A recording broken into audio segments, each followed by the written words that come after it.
It was a storybook ending made for Hollywood. After nearly quitting football last spring, Toronto Argonauts backup quarterback Nick Arbuckle was named Grey Cup MVP after the Boatmen defeated the Winnipeg Blue Bombers in Vancouver last night. After a low-scoring first half, the Argos broke away, scoring 24 points in the fourth quarter, sealing their 19th Grey Cup title in franchise history. Jason Gaidola joins us live with more tonight. Good evening, Jason. Yeah, good evening, Manisa. Before the start of the CFL season, Arbuckle was so close to quitting football, but now he is part of Grey Cup lore in a game with so many viral moments. Bombers. Pressure coming. Caleros quickly get rid of it. It's picked off. Intercepted. Robert Priester, and he's taking it back all the way. The chase for Grey Cup glory was close for most of the evening until a series of big plays down the stretch of the fourth quarter. Final play. Well, they lost their number one quarterback, but the Argos still found a way. The Toronto Argonauts captured its 19th Grey Cup, a CFL best, after taking down the Winnipeg Blue Bombers 41-24 in Vancouver. A feat done with an unlikely hero under center. We each have a story, and we each fought through a lot of adversity to get here, a lot of challenges, a lot of doubts in ourselves from other people, but we all had each other. We all had our families and everybody that supports us.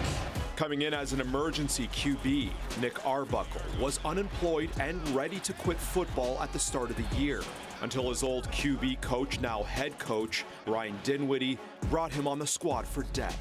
The journeyman signal caller delivered, where he completed 26 of 37 passes for 252 yards, 2 touchdowns, and 2 interceptions.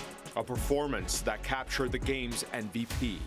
I love that he wasn't playing conservative, and who I credit that to is Ryan Dinwiddie. All right, Ryan Dinwiddie loses McLeod Bethel Thompson 2 years ago in the Grey Cup, coaches Chad Kelly to a win in that Grey Cup.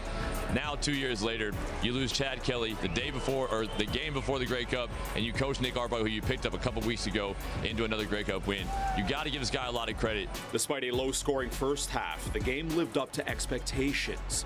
A 50,000-plus crowd filled BC Place with Prince Harry in attendance, and a halftime show featuring the Jonas Brothers.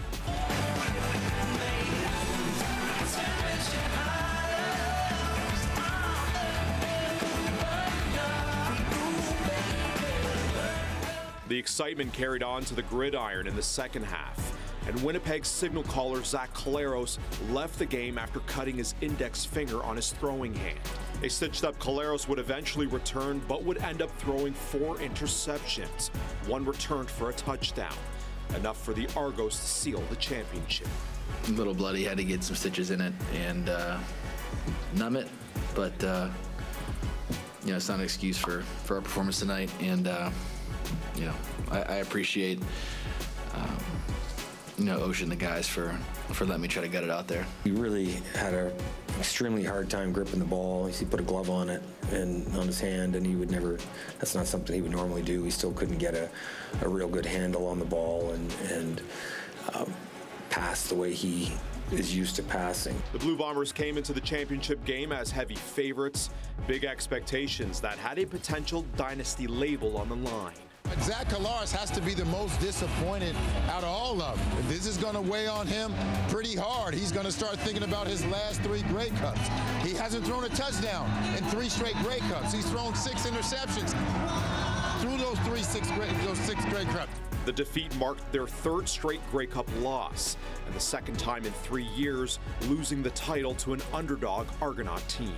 3 losses in a row.